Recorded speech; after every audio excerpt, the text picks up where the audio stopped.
தெரிவித்துக் கொள்கிறேன்.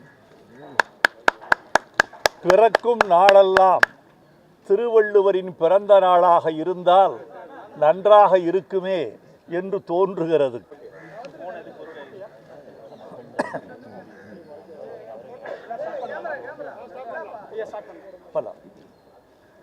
உலகத் தமிழர்கள் அனைவருக்கும் இனிய திருவள்ளுவர் திருநாள் வாழ்த்துக்களை உரித்தாக்குகிறோம்.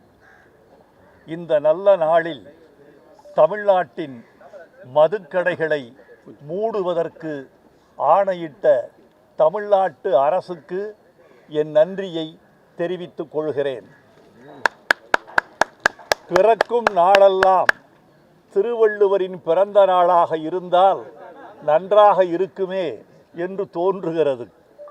திருவள்ளுவர் திருநாளில் நாம் திருக்குறளை வாசிப்பதை விட திருக்குறளின்படி வசிப்பது முக்கியம் என்ற உறுதிமொழியை எடுக்க வேண்டும் என்று நாங்கள் விரும்பி வேண்டி கேட்டுக்கொள்கிறோம். இந்த நல்ல திருநாளில் நான் ஒரு முக்கியமான கோரிக்கையை முன்வைக்கிறேன். இந்தியாவின் தேசிய இனங்களின் தாய்மொழிகளெல்லாம் மதிக்கப்பட வேண்டும், தமிழ் மட்டும் மதிக்கப்பட வேண்டும் என்று நாங்கள் கோரிக்கை வைக்கவில்லை.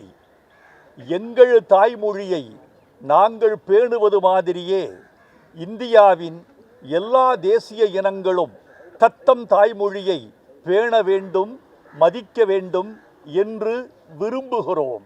இந்த நேரத்தில் சாகித்ய அகாடமி பரிசு குறித்து ஒரு கருத்தை நான் உங்களோடு பகிர்ந்து கொள்ள வேண்டும் என்று ஆசைப்படுகிறேன்.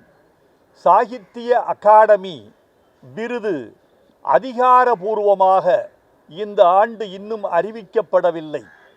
அதில் ஒரு சிக்கல் இருப்பதாக அறிவுலகம் அஞ்சுகிறது.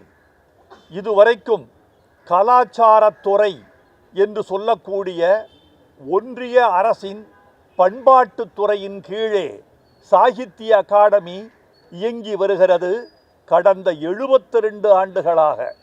ஆனால் சாகித்ய அகாடமி ஒரு தன்னாட்சி அமைப்பாக திகழ வேண்டும் என்று ஜவஹர்லால் நேரு காலத்திலிருந்து ஆணையிடப்பட்டு இயங்கி வந்தது.